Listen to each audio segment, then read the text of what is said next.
Thank you for joining us for the Wisconsin Veterans Museum's virtual movie night and discussion. Just like we do every month, we have watched the film. This month is the 1984 film, The Killing Fields, directed by Roland Joffe, cinematography by Chris Menges, starring Sam Waterston, John Malkovich, which kind of surprised me. I didn't know that he was such, I don't know what to say, a star in 1984. I didn't realize his career was that lengthy, but also starring Craig T. Nelson, Hang Ngor, I don't know if I'm pronouncing that right, star of the film, though, for sure. And then, of course, Julian Sands. This film was based on a book called The Life and Death of Dith Pram, and that was written by Sidney Schanberg. As we saw in the film, he did receive an award, Journalist of the Year, for his work on that book. And as well, this film received many accolades. It won 3 Oscars for Best Supporting Actor for Noor. It also won for Best Cinematography and Best Editing.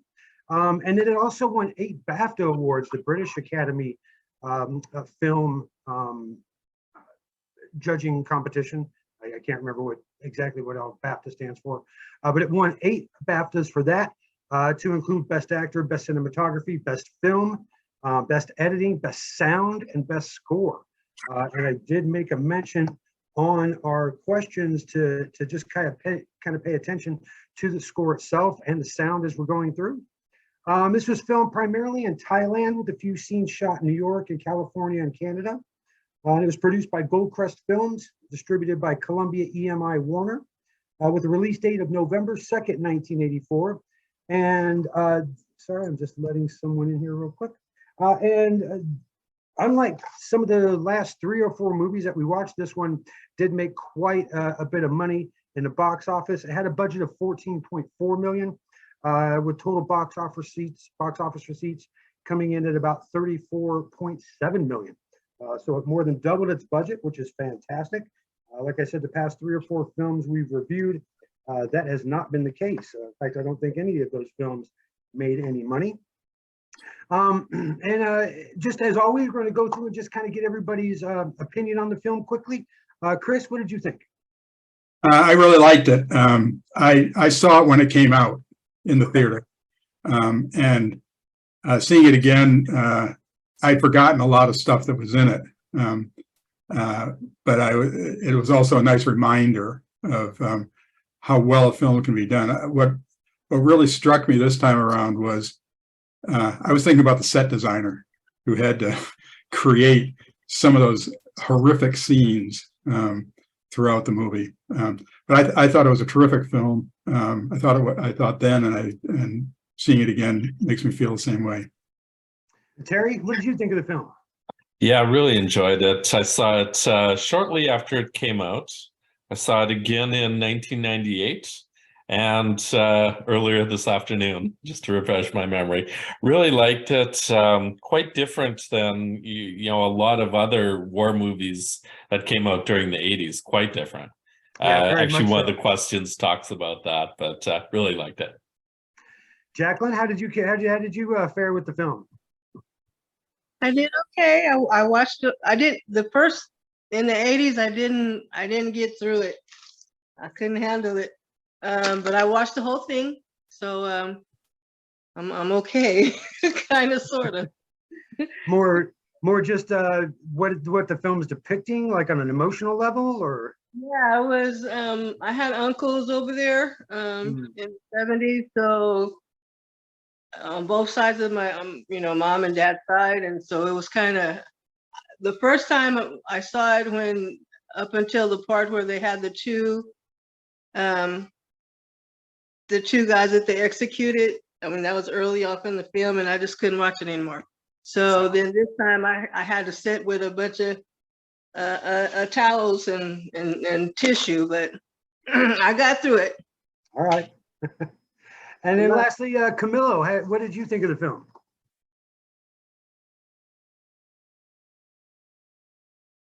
No? Okay. And Sally is joining us right now. I'll give her just a second to get on. I know she probably has a thought or two to share on that. Well, we'll come back to Sally. It seems like it's going to take her a second to join us. So yeah, I like the film as well. This is my first time seeing it. I didn't see it when it first came out. I'd always kind of wanted to see it, but just never really had, the opportunity, I suppose, I don't know, it sounds like an excuse, but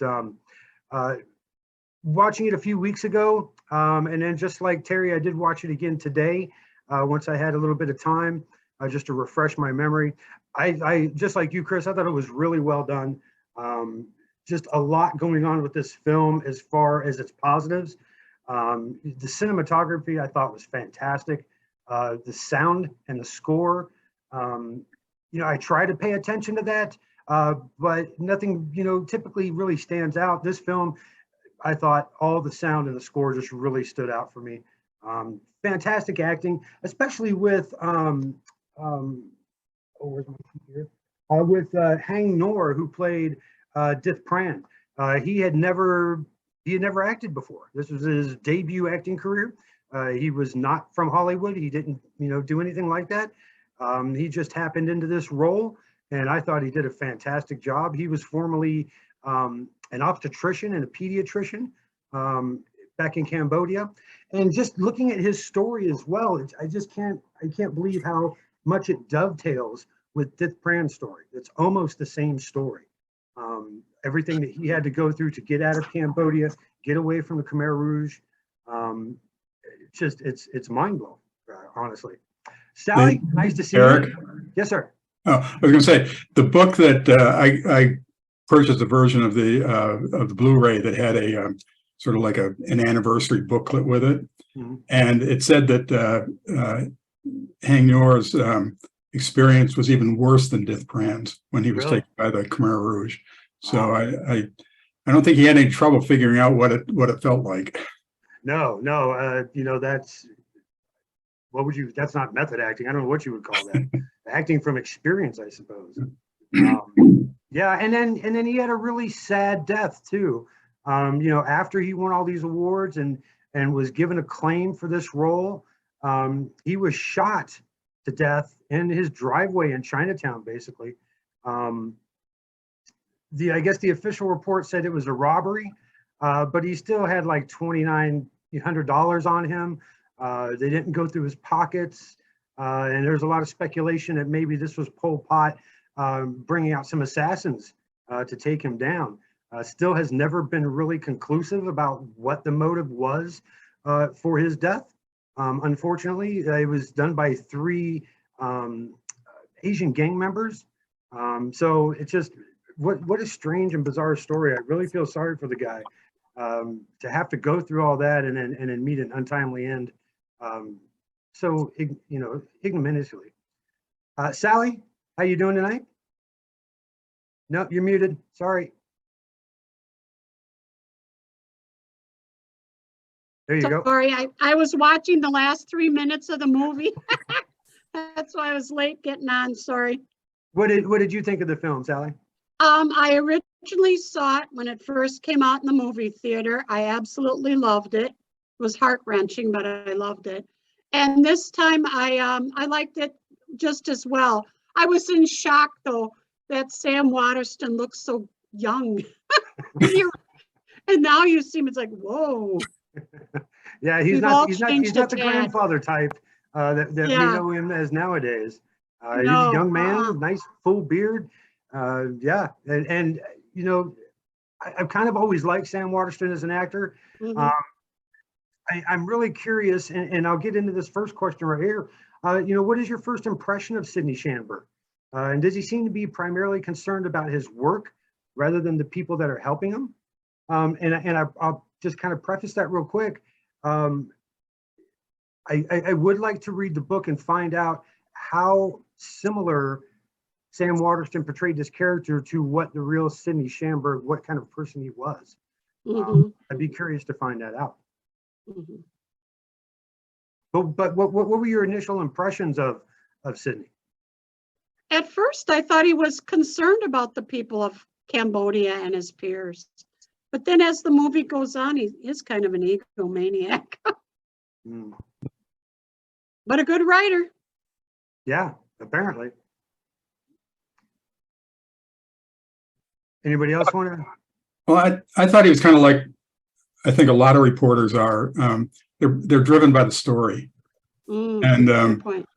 and so what happens to, it's sort of like almost collateral damage when with people around him. Mhm. I mean, I agree with Sally. I think he was concerned about them, but I think he was concerned with them in kind of an abstract way, not in a very personal way, except for ultimately Dith Pran. I thought he really did care about Dith Pran. Oh, definitely. But for everybody else, it was sort of like, you know, they were instrumentalities for him to get his story done. I'm just curious, is this time period parallel to the Vietnam era, or it's after Vietnam? It was both. Okay. So Pran was in the Khmer Rouge, I guess, re-education camps, you could call them, for about 4 years. Okay. And so all this, so the beginning of this story is happening right at the end of Vietnam. You know, we still have a presence there. If I wasn't mistaken, at the end, those planes that were flying over and hitting the Khmer Rouge compounds, I am almost certain those were American planes. Yeah, they look like it. If not some sort of allied aircraft. So it does correspond with the ending of the Vietnam War and goes all the way up until almost 1980. Okay. So you get a mix of both. Okay. Thank you. And that's kind of I'll just go back to my first question. I kind of got the opposite impression of Sidney Schamberg. And that's why I would like to find out really what kind of person he was, and if Sam Waterston was portraying him the way that he really was, because he seemed story above everything else. And then you have that one scene where all the reporters, it's very early in the movie, and all the reporters are sitting there having drinks by the pool. But it was like none of their guides or none of their helpers were invited to join him. They were distanced in their own little group. You had the British and the American reporters in their group. And he just never struck me as somebody who really genuinely cared about the man or anybody else except his story. And, you know, I don't know if maybe Sam Waterston was just playing it like that because this is Hollywood. And, you know, you have to have a hook in there somewhere. But I was really surprised at the end, you know, when finally Sidney and Pran, you know, reunite. And Sidney says that he's sorry, and Pran says there's nothing to be sorry for. I was really surprised at that line. After everything he'd gone through, it just kind of struck me as, I don't know, not the way I envisioned it, I guess. I thought that Schamberg came across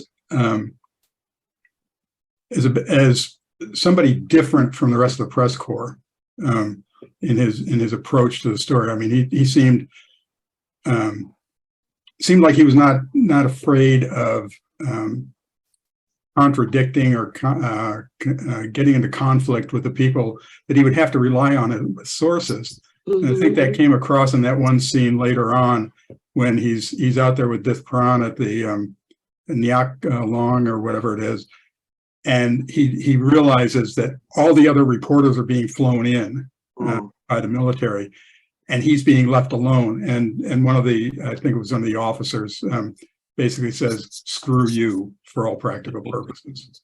Yeah, that was Craig T. Nelson's role, as I had it written down here somewhere. But yeah, and even he has that quote. I even wrote it down because I thought it was kind of important. Now I can't find my quotes. Oh, good grief. Oh, he says they brought in the whole press corps because they want to sanitize the story. Yeah. You know, and if everybody's there trying to tell the same story, you know, you're not going to get very far. He had been in the mix for a while. He'd really delved down on this bombing and what's going on in Cambodia. So you're right, Chris. You're absolutely right. They basically wanted to cut him out. He was making waves. It was also unclear early on. I got the sense that he had been there before because it seemed like there was a lot of familiarity with what was going on in Cambodia, even though it seems like it makes it look like this is his first time there. I mean, it's like he knew Dith Pran, he knew these other people, the John Malkovich character. He knew all of them already, and he kind of knew what the whole setup was in Cambodia, which I thought I kind of would have liked a little more backstory on whether he'd been there before and what he had done. Yeah, I hadn't thought of it that way, but you're right. He was familiar with everybody. Nothing really seemed to shock him. And as they're trying to bribe their way out of these circumstances that they're in, you're right. It does seem like he had done it before. This wasn't his first rodeo. And he even dealt with the military before. When he was getting on the plane the first time, and he ended up getting on the boat. When I was looking at it, it looked like when he first came on that he was focused on the work because, he worked for, what was it, Time? Mm-hmm. And then as the story continued, then he became part of the story. And then it became personal, at the end. So it was like, yeah, first I'm Time and I've got this guy that translates for me and you guys do whatever you want to do. I'm going to buy you a beer, Britain. Okay, have a good day. My guys up there tell me we got it. We got the boat. Let's go. So it was like he was like we said, like he had been there before. He had used Tran before, and he was like waiting for, where's my stuff? I need to go. I need to get the story first. Yeah. I don't know. I couldn't be. I guess I couldn't be a professional journalist like that. To just have to push so hard just to get a story. I don't know. I guess I just don't have that sort of, I don't know, passion in me, I suppose. Probably the wrong word, but it just seems like you kind of lose some of your humanity, I think. I don't know. Yeah. I could be wrong.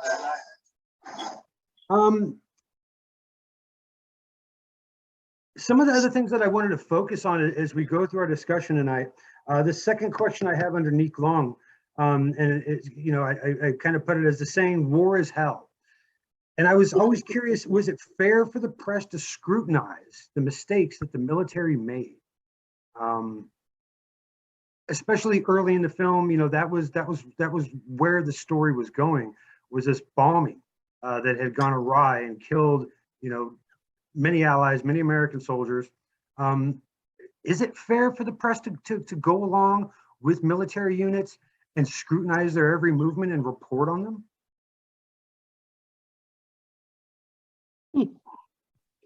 Well, they are taxpayers. And ultimately that's the correct answer.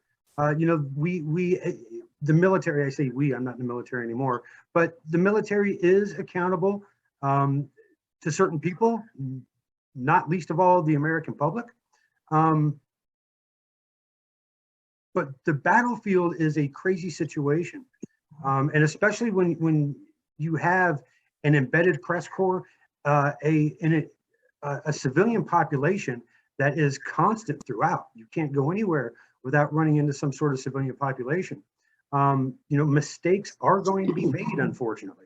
But how fair is it to report on every little detail and every little misstep? And I'm not trying to marginalize any of this. Some mistakes are terrible. But I'm just curious about how fair it is, to constantly have that sort of, right over your shoulder, always watching, especially in situations like this. I think the press were also given a sanitized version, which comes back to our prior question of why Sam was going on his own. He wanted the truth. So. And that's a good point. If there's things that are happening, and we're being told that it's the opposite, something else, and that's what's being reported back to us, that's not conducive either. Right. It's a sticky situation. It really is. Absolutely. Yeah. Propaganda is part of war, telling your version of the story. Even in the film, the commentators with the news, they were not telling, they still had the hush hush, don't tell the truth. Let's sweep it under the rug. We don't know how many people were killed today. We don't That's know. right. It was an accident. Yeah, and we don't know what happened to the regime. They're somewhere. They're not there anymore. But then you see them evacuating the consulates and getting the officials out, and you still got the reporters still there. It's like you got to wait your turn. You're sitting here in the story, but we're cleaning it up in on the news. But you guys got to wait because it's more important than you. I got to get out of here first. Mm-hmm. Well, the war was being waged in our name, basically. Yeah. And so the question is, how much responsibility do we have to know what's going on? Not just what responsibility does the military have to conduct the war in an appropriate way. To me, the question of reporters being embedded kind of comes back to a distinction between what do they report before an action goes on, and what do they report afterwards? I see the reporting as basically an after-action report, and after-action reports are supposed to be used to, help improve the work that you're doing. And so the reporters in an instance like this, like going into Nyack Long, they're basically reporting on what happened, not what's going to happen. And I think reporters are very aware of that distinction. I think newspapers and other media don't report what the offensives are going to be ahead of time, because they aren't going to give the opposition, the enemy, an opportunity to figure out. But doing the after action report through a reporter like Schanberg, I think, is really appropriate and necessary for public, for politicians, and for the military itself to figure out what it's doing right and what it's doing wrong. That's a fair point, Chris. I would agree. At the same time, I don't know. It's a sticky wicket. It really is. How do you do it faithfully and accurately without raising hackles and pointing blame? I don't know if it can be done, quite honestly. I'm kind of amazed at the number of reporters that go in under fire when they don't have any protection themselves, frankly. And that is the admirable part of it all. All you have is your pen and your paper, maybe your recording device and your camera, and that's it. You've got nothing to defend yourself with, and you're still in it with all the other soldiers. Bullets are flying, things are happening, and all you can do is just kind of keep your head down and snap away when you can and write when you can, and that's it. And the enemy doesn't care. No. Oh, no. They're not going to be able to distinguish, one or the other. And even if they could, the bullets that are going down range, they are completely unbiased. Well, it might make you a target, actually. Yeah. Oh. Huh? No. Fair point. God, I hope not. But same thing, with the Red Cross and other organizations like that. You're probably more right than we'd like to admit. It very well could make you a target. So Sydney has arranged for Pran's family to be evacuated, but for some reason, Pran decides to stay behind. Let's talk about that for a second. Why does he decide to stay behind? What does he think he's going to, be able to do in this situation? I think report the truth. I think, he certainly was a journalist and committed to his job, very altruistic. I mean, he's reporting future history. At the expense of himself, though? I know. Like you said, altruistic, for sure. Sally, did you want to jump in there? No, I was thinking the same thing. I admire anyone who has those guts, because I'd get out of there. There's no way I'd be staying. Especially when your wife and your children are are leaving, and you have the opportunity to do it as well. That does take a lot of courage, for sure. Yeah. Chris, did you have something to say on that? No, not at this point, no. Oh, okay. Sorry, I thought you were trying to jump in there. Do you Um, think he was stayed because he thought he would make a better country for his children and family to come back to? I mean, like Terry said, that's a very altruistic sense. And, quite possibly. It's the only reason I could think of why someone might want to stay to make it better for their children when they get back. If you remember, he went, at least they showed him going through two re-education camps. The second one, where he befriended, the camp commandant's son. The camp commandant even said, I love this country.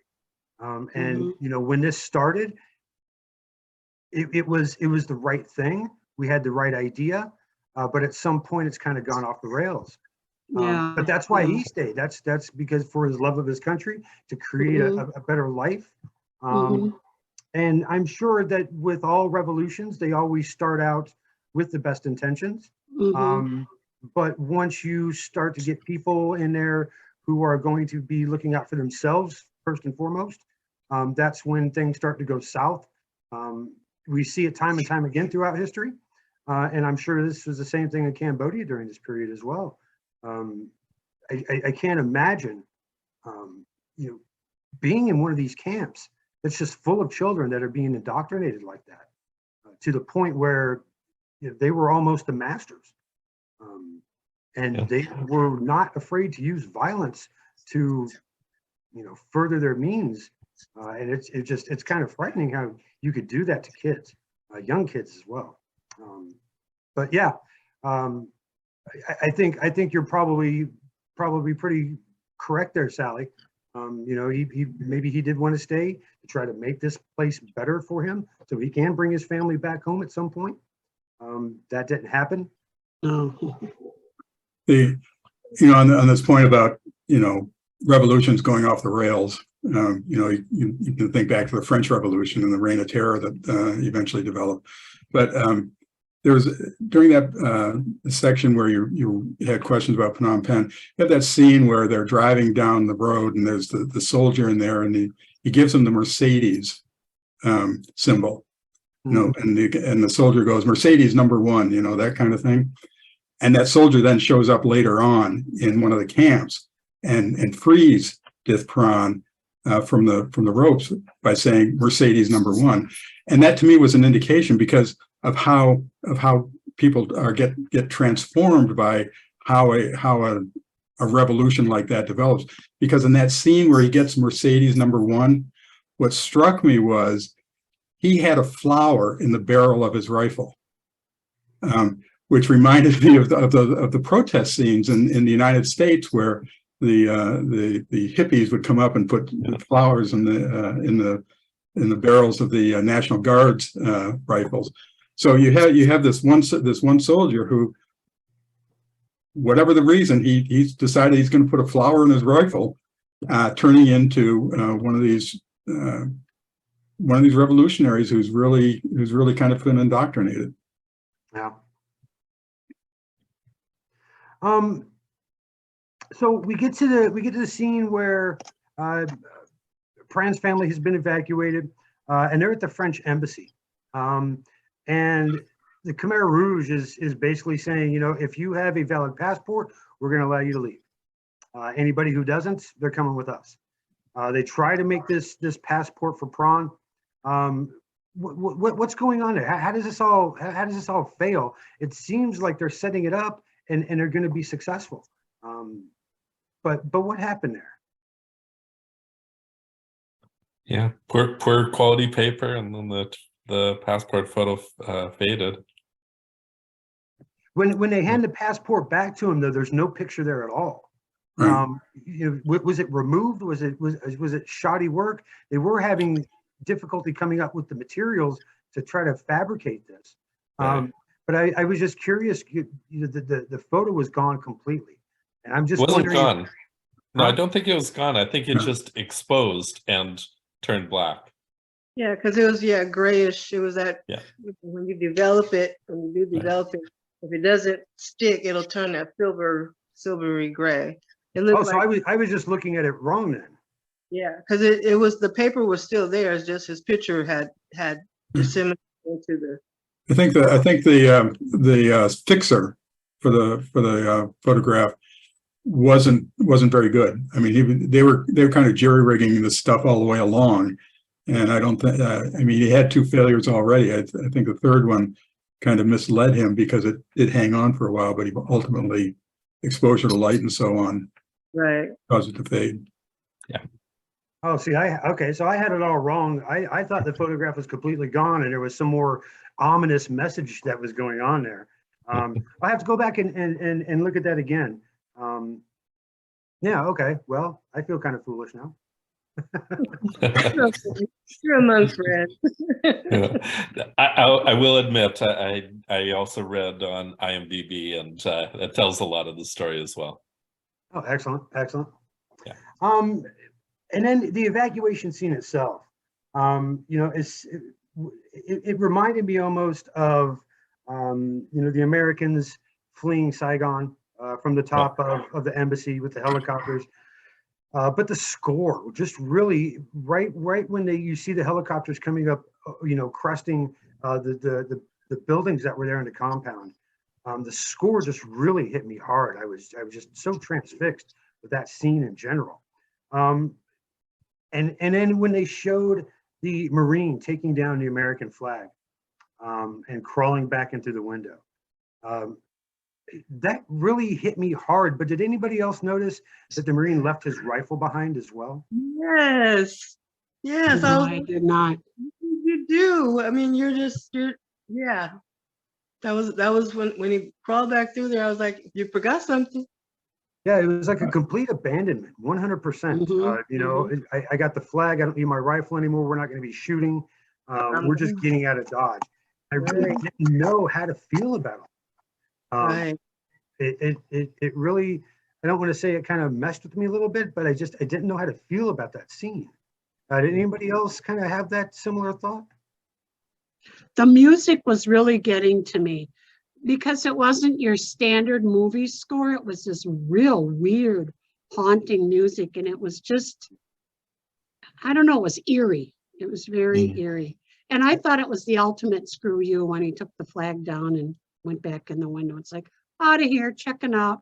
You fend for yourselves now. And I wondered, had we used Cambodia as an ally during Vietnam?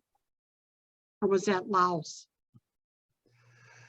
My Vietnam War history, that is not an area that I look at. I had to do a bit of research just to figure out who these groups were and what was going on over there, and it raised more questions than it answered. Yeah, me too. I was confused, but so I really can't answer that. Sorry, Sally. I wish. no, that's okay. I just was curious if, you know, if they had been our allies and we deserted them, then I was really ticked off versus feeling sympathetic. I was just angry that we deserted our allies. I don't think it was so much allies as that was just the battlegrounds. I mean, really, Okay. we were trying to ensure that Vietnam didn't extend their reach, domino effect. And I found it kind of interesting. Oh, sorry. Go ahead, Chris. I was going to say on that embassy scene with the flag, I had a different view on that. Well, in terms of the rifle, I thought they may have cut the scene before he went back and got it. Right. Perhaps. I seriously doubt that a soldier, regardless of what was happening, would have deliberately left his rifle behind, particularly to let, you know, the Khmer Rouge get a hold of it. And in terms of taking down the flag, I thought my sense was they were taking down the flag because they didn't want the Khmer Rouge to be the ones taking it down. They didn't want the Khmer Rouge to get a hold, to come in, take it, and probably burn it. Right. So I saw it sort of like, well, the attitude was sort of, well, we're going to be out of here. I better take the flag with me. We don't want them to get it. Like no man left behind, no flag left behind. Right. Yeah. And that's what I was looking at too. When he was folding it up, I was like, go ahead, buddy, fold that flag up right. And then I thought when he went through there and he left the gun, I was like, okay, so he's putting the flag away. You know, that's what hit me. I was like, okay, he's putting the flag away. And like you said, it was like, well, so get back to that, showing him reaching and getting that gun back. So yeah, I appreciated him getting the flag for some reason. I don't know why. Yeah, you're certainly not going to, evacuate any place like that. I think that's probably one of the first things that you grab is the flag. Like Chris said, you don't want to leave that in anyone else's hands, much less the enemy's. But I just thought leaving the rifle there was curious. And Chris, you may be right. They may have just cut the scene a little short there. At the same time, I don't know. I'm wondering if they were sending a bigger message there, perhaps. But I don't know, unless we actually sit down and talk to Roland Joffre, I don't think we'll have that one figured out.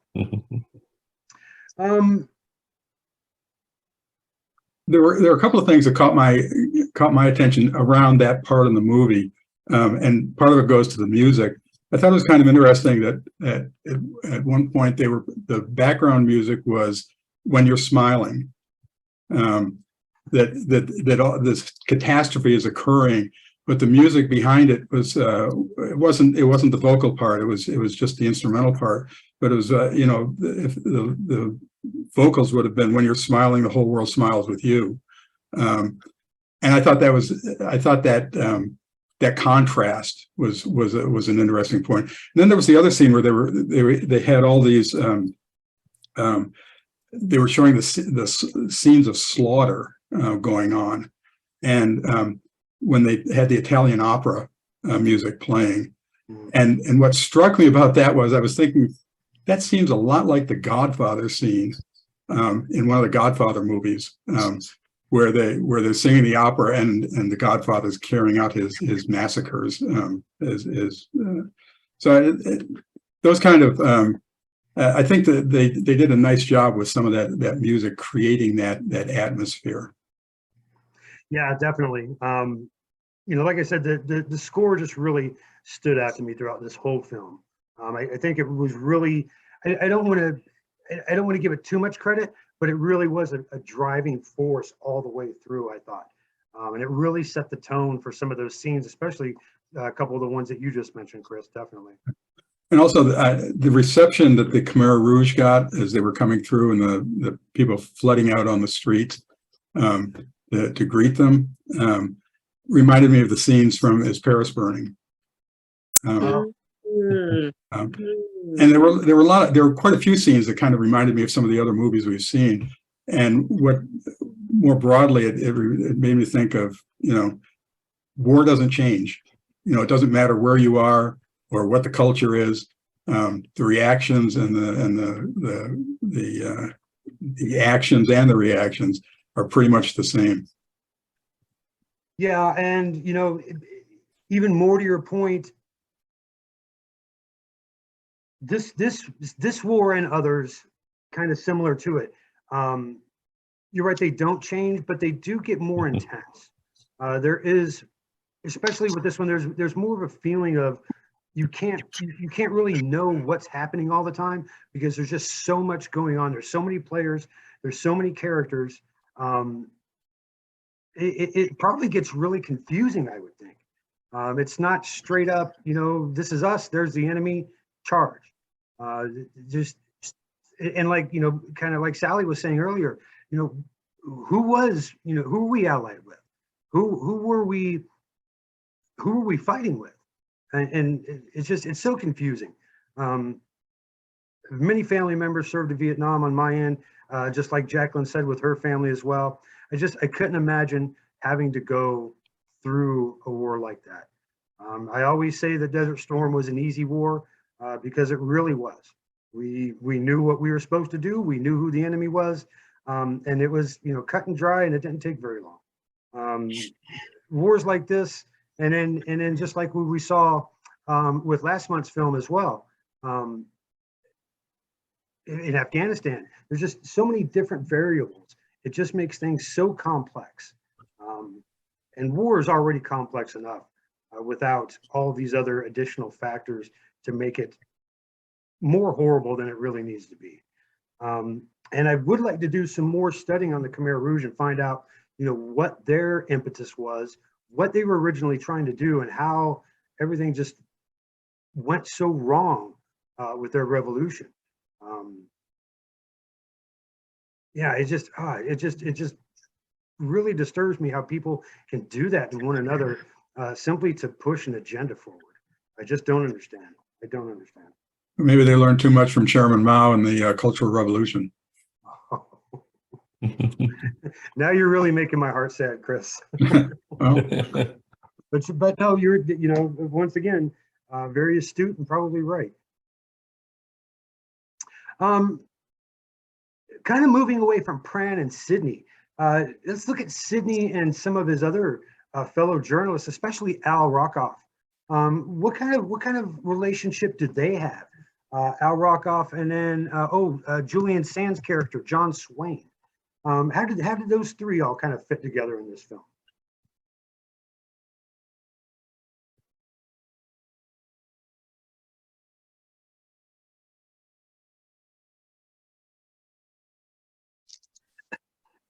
All right, I'll start.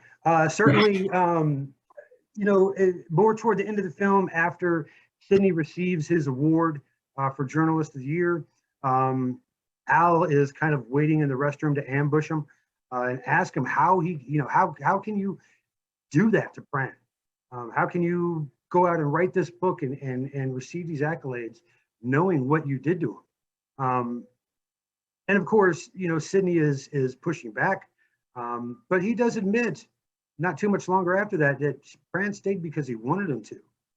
But how much animosity do you think Al had, and how much do you think that he really knew Sidney's motivations, even more so than Sidney did at that time, perhaps?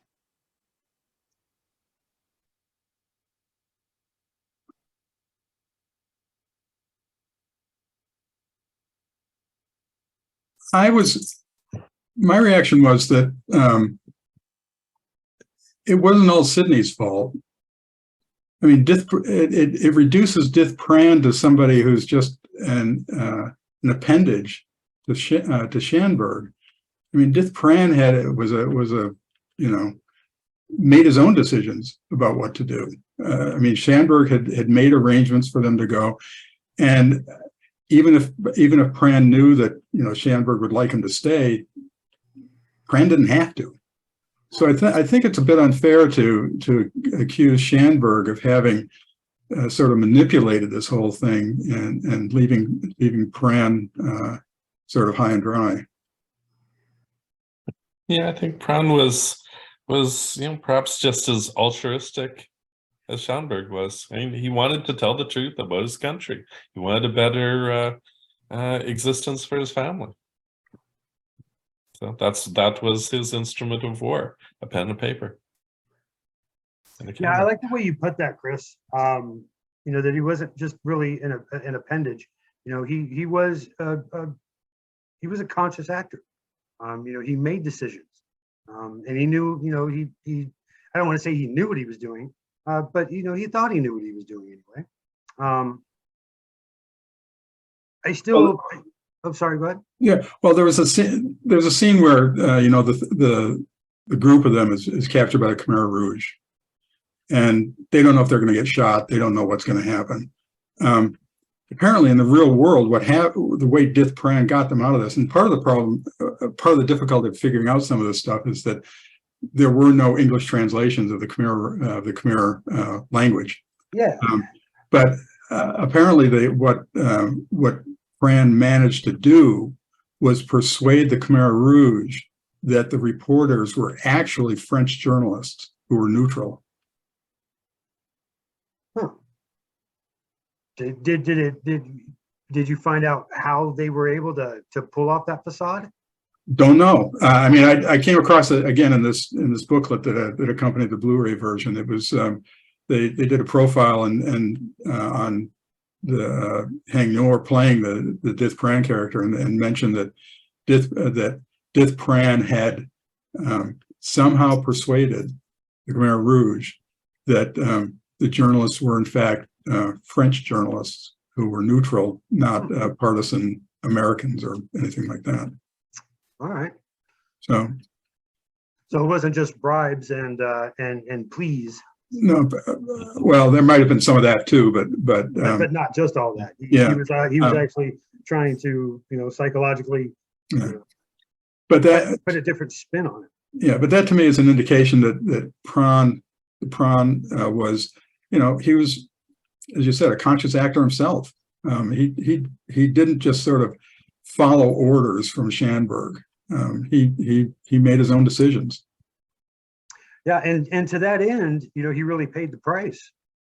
Being stuck in these re-education camps, kind of playing the simpleton, particularly in the second one, the camp commander tries a couple different times to kind of, find out what he's really about, and kind of throws him a couple curveballs, which he doesn't fall for, asking him if he speaks French, telling him, I know you speak English, and then starting to speak English to him. He kind of let his guard down there a little bit, but, for a good end, he was able to take that commander's son and move off with him.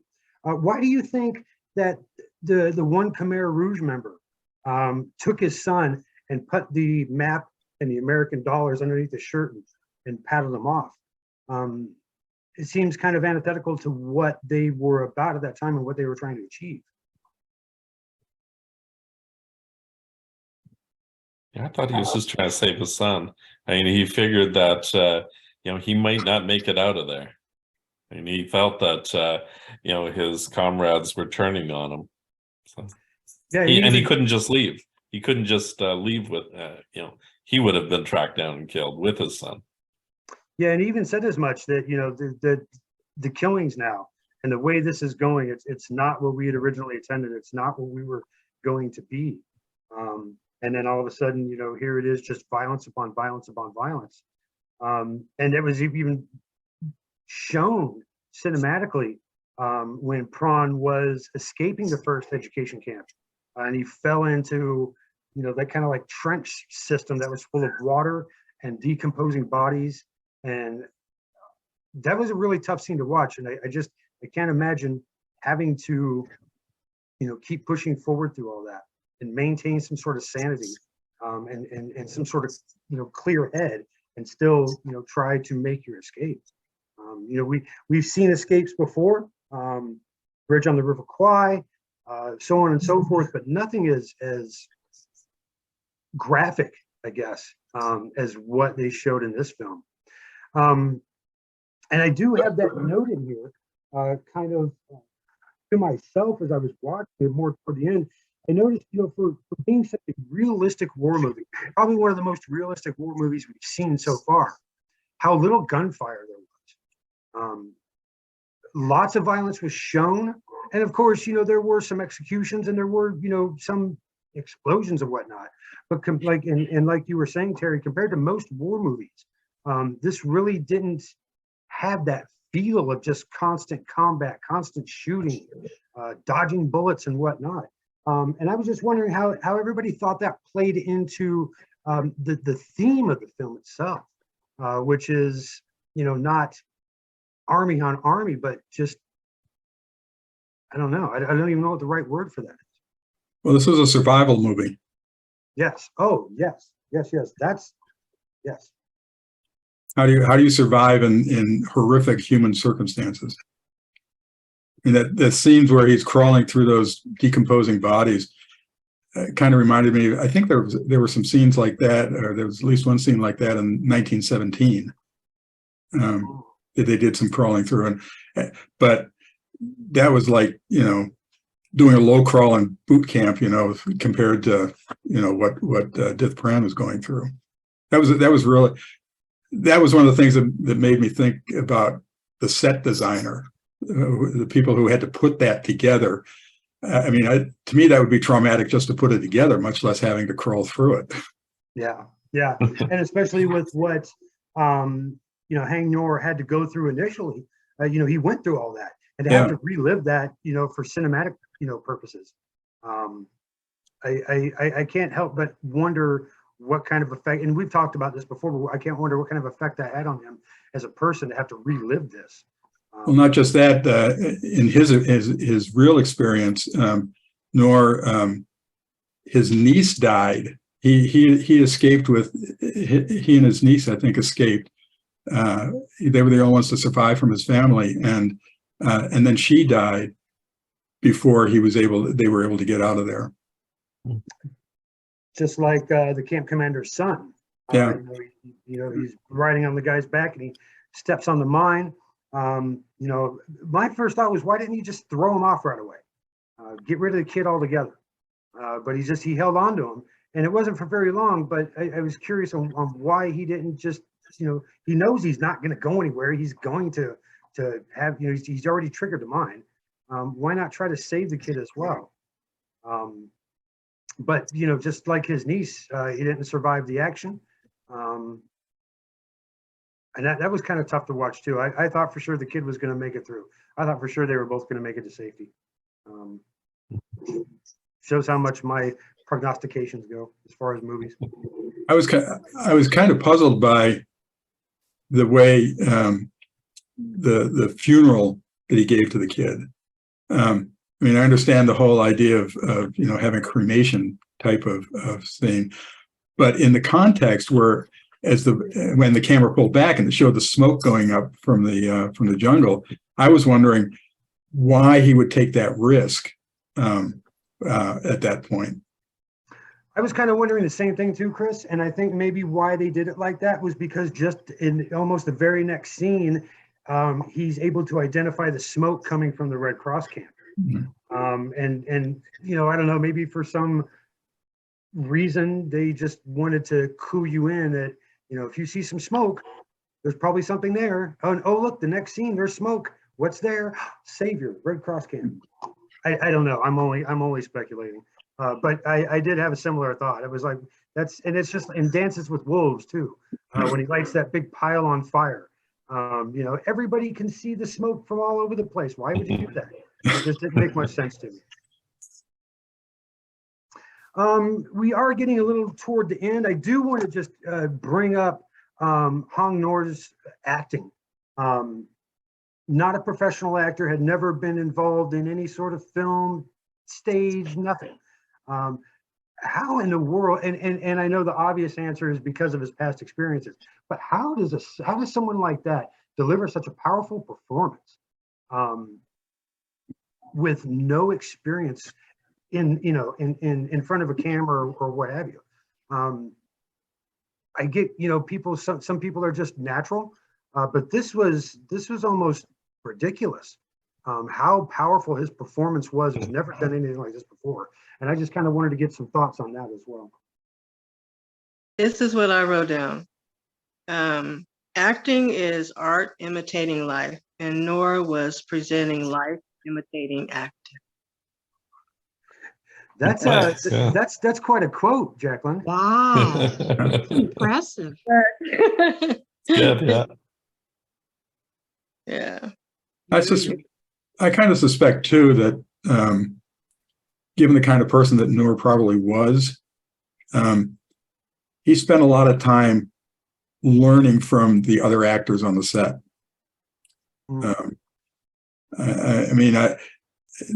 He had this medical degree. I'm sure he wasn't.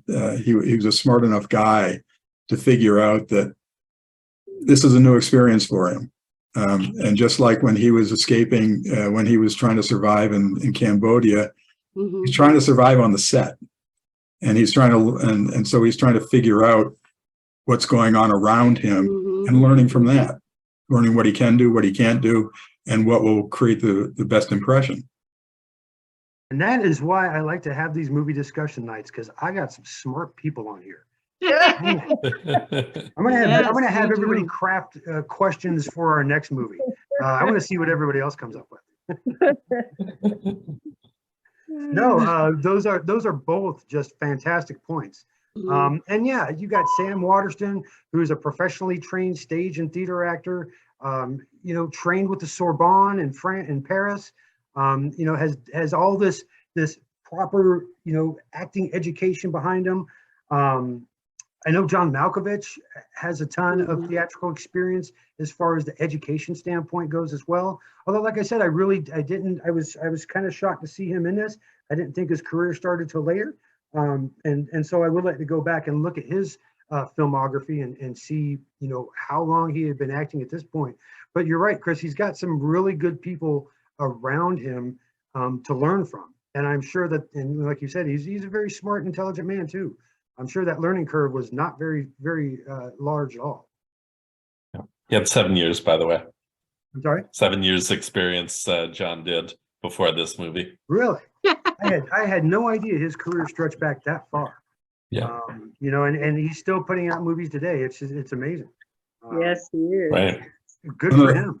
He's always been one of my favorite actors. I've always thought that he really brought, you know, something different to all of his roles. He's kind of like Christopher Walken in that respect. You know, he just has Good that, range. yeah. Being John Malkovich. Right. Exactly. That was a weird movie. Yeah. I've only seen it once. I don't think I could go back and watch it again. That was extreme. One of the things I'd forgotten about this movie was that, and it's not a very big role, but Spalding Gray as the consul. That he went on to he did these great monologues, and one of them was Swimming to Cambodia, which was based on his experience in this film. It's a terrific monologue.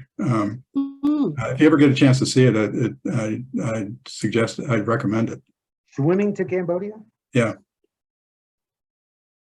Make another note. He did a lot of these one-person shows, stage shows, where he did monologues. All right. He did one about writing I think he even did one about, it might have been about writing one of his monologues. You know, sort of a meta monologue. No, I'll have to go back in and look at some of that. I'm unfamiliar with those monologues, so my curiosity is piqued though, for sure. Lastly, I just want to talk about the cinematography real quick. You know, Chris has been mentioning the set design and how much work they put into that. Although I don't think they were recognized in any of the major categories. But certainly cinematographer Chris Menges was. And from the opening shot, I was kind of floored. You know, you see a lot of good cinematographers out there. You see a lot of good cinematography, but all the way throughout this movie, I was just uniquely impressed with his angles and the way he used, and you don't see this a lot, he used both a very wide shot and a very narrow shot, and they were interspersed. And that's not something that you see a whole lot of, particularly in war movies. You're either going to get one or the other, depending on what you're trying to bring out of your audience. But he just really moved through those sections of cinematography so seamlessly. Like I said, I was uniquely impressed. I like my cinematographers. There are a lot of great ones out there, but I was really impressed with how he put this film together. And I was just curious if anybody had any favorite shots that they noticed throughout the film. The only thing I'd say is some of the landscape shots, I was so focused on how awful that country is. And then to see those beautiful landscapes, it kind of brings back that it is a pretty country. It does have value, even though I don't think it does because of all the fighting, but some of those shots certainly does diminish it some, doesn't it? Yeah, but those landscape scenes are beautiful. Yeah, I mean the movie itself was filmed in Thailand, as Eric said, but I've actually been there to that area, and it is just otherworldly beautiful. Cambodia is pretty flat, but still beautiful in its own right. So I think that was my favorite parts, is the scenery. Yeah, especially if you'd been there before. I always like watching a film and they're shooting in some place that I've been. It just kind of brings you back. It's unfortunate it brought you back, you know, under these circumstances that this film was on. It wasn't something a little more pleasant. There was, and then sorry, go ahead, Chris. There was one scene that I mean, it wasn't even really a scene per se. It was like an image that to me was it was almost iconic and sort of captured everything about not just this movie, not what was happening in this movie, but kind of war in general. And that was a scene where they do this close up of the infant screaming with her hands over her ears as all the gunshots and all the firearms are going off around her, and she just screams and screams and screams. That just really caught me up short, because all I could think was, how do you get that done? How do you get a child to do that? What was going? I mean, it just seemed to summarize so much in that one short scene. Yeah, that's a good point too. How do you get a child to have that kind of reaction? It's easy to get an adult to do that, but without traumatizing a child and scaring the bejesus out of it. How do you get that sort of reaction from such a young kid? And that was kind of the thing about the whole movie, about how many children were involved in so many scenes and so many scenes of violence. Yeah, I mean, and that's what these re-education camps were mostly full of, was kids, and they were the orphan kids of the literal killing fields, with the people who didn't get in lockstep with the Khmer Rouge. And that's what you saw in those ditches as Pran was trying to escape. But you figure you've taken care of the seditious element, i.e. their parents, and so now you have a child that you can re-educate and bring into the fold, and that's exactly what they were doing. And that's I'm not sure what's more criminal, that or just the random executions that they perpetrated. Well, there was that one scene where I think she was probably like a young teen, just barely into her teens, this girl who makes a decision about who's going to be killed. Oh yeah. I mean, you go, that was creepy. Wow. Yeah. Yeah, and when Pran he's tied up, basically on this tree being beaten because he was sucking the blood from the cows. Right. It was the children that were performing his torture and calling the shots. Just It was hard to see the children so brainwashed. It was like a whole generation was surviving through genocide of their own culture, but they were turning out to be some hellish children. I'm just saying. And that makes me wonder what happened to that whole generation. Are they still under that mindset? Have they grown up and realized that was wrong completely? It brings up more questions, I suppose. Last but not least, everybody's favorite character. I think I know who pretty much everybody's going to choose, but we'll see. I might be pleasantly surprised. Jacqueline, we'll start down on your end over there. Who's your favorite character and why? Malkovich. Oh, okay. Oh, I'll rock off. Crafty, not afraid to get a good angle shot, tried to help out wherever he could. He extended his own character. I was just like, go, John, go. oh, interesting. How about you, Terry? Yeah, Pran. I mean, the acting was just so pure. I mean, yeah, he really did deserve the accolades. For sure. Sally? Agree with him. Yeah. Pran and his just emotion. They just take the cinematographer would just look at his face and capture it, and the emotion in it was overwhelming. Yeah, and whether he was smiling or whether he was sad or intense and trying to figure his way out of a situation. You're right. I would have liked to seen his acting career extended. I would have liked to see him done a lot more. It's a shame that his life was taken so young or so soon. So stupidly. Chris? Right. Yeah, I have to agree. I was just kind of stunned by his ability as an actor who had been through that, his ability to relive that and sort of come out of it without some trauma. I don't get any sense that there was any trauma involved in the acting itself, but having to relive it over that period with probably so many takes on some of those scenes, having to how many times did he have to crawl through those rotting bodies? You know, Oh, God. you have to admire that kind of acting, that kind of ability, Mhm. and he did a terrific job, I thought, capturing what Pran must have gone through. Yeah. And it was so fresh. It was like it wasn't like he had lived through all this. It was like he was experiencing all this for the very first time. And so yeah, I'll have to agree with everybody else except for Jacqueline. Although I did like John Malkovich, I thought Pran was my favorite character for sure. And really, the story was about him. Yeah, you know. if Malkovich wasn't there, I would still be crying in a puddle right now because the other ones pulled so hard in my heart that it just, I was waiting for a John moment so that I could calm down. It was just, Aw. it enveloped me so much that, you know, when oh, I can't, anyway, it was a good movie. I don't want to see it again, but it was good. Mhm. All right, well, for December, I've thoroughly scrubbed all the war movies, and I tried to find the most Christmassy war movie I could find. So I chose The Hurt Locker. I'm just kidding. It has absolutely nothing to do with Christmas.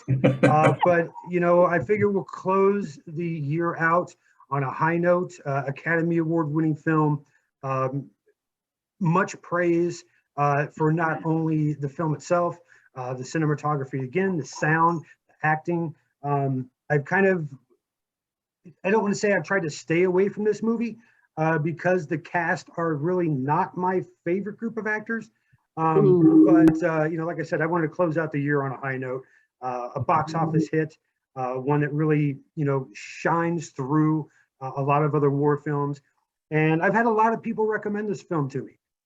So next month's film is The Hurt Locker. We are going to be doing our film discussion night a little bit earlier in the month. So please keep an eye on the date. I will probably watch the film this weekend and start up my questions and notes. So I'm hoping to have those to you very soon. But yeah, and then Chris, I have already got the first 3 months of films picked out, and Foxholes is definitely in that first 3 films. So Have you seen it yet? I'm sorry? Have you seen it yet? I have not, no. Okay, it's worth it, you know. I'm going to take your recommendation, absolutely, and it sounds like an intriguing plot, and so I'm really curious to see how the film comes out. Yeah. I just want a couple of things. One is that my wife and I have this category of films that we call best films I never want to see again. And the Killing Field is kind of in that category. It's a terrific film, but it can be traumatic to watch. Right. And the second one, are we ever going to have the discussion about The Raid? Excellent question. Yes. The short answer is yes. Okay. When I can find time in the calendar for that, maybe. We'll just make it the 4th movie. I'm sorry, Sally? Just make it the 4th movie. You said you picked out 3, make it the 4th for next year. Well, We can watch it again. or you could maybe do a 2-hour movie night, 1 hour on one movie and 1 hour on another. Yeah, that's a good idea too. yeah, we could do that. There's no doubt. Yeah, let me think about that. Yeah, it's just finding the time, Chris. I know, Sure. And it's not just you. There's others as well who are going to be in on that conversation that we're really looking forward to it. And so I would like to bring them back. They aren't some of our regulars, and so I would like to, you know, to maybe get that hook right in their mouth and reel them in and get them to be some of our regulars. So, like I said, the short answer is yes. Whether it's going to be a 2-hour discussion or whether I set up its own night, I think I'd rather like to set up its own evening and do it that way. And maybe that will happen. Well, I'm not going to tease anybody, and I'm not going to hold myself to this. Soon, how's that? Soon. Well, thank you again for joining us tonight. I hope everybody had a great Thanksgiving yesterday, and I hope everybody enjoys the rest of their weekend. We've got the holidays coming up, friends, family. You know, this is always my favorite time of the year. Has nothing to do with the upcoming movie, that's for sure, except for maybe the friends part. But I look forward to seeing everybody in December for The Hurt Locker. And just like I mentioned last time, if you do have any other movie suggestions, something that you'd like to see us cover, please send me an email. I'd love to see any suggestions that you have. And yeah, I hope everybody has a great weekend. And thanks again for joining us Yeah. tonight.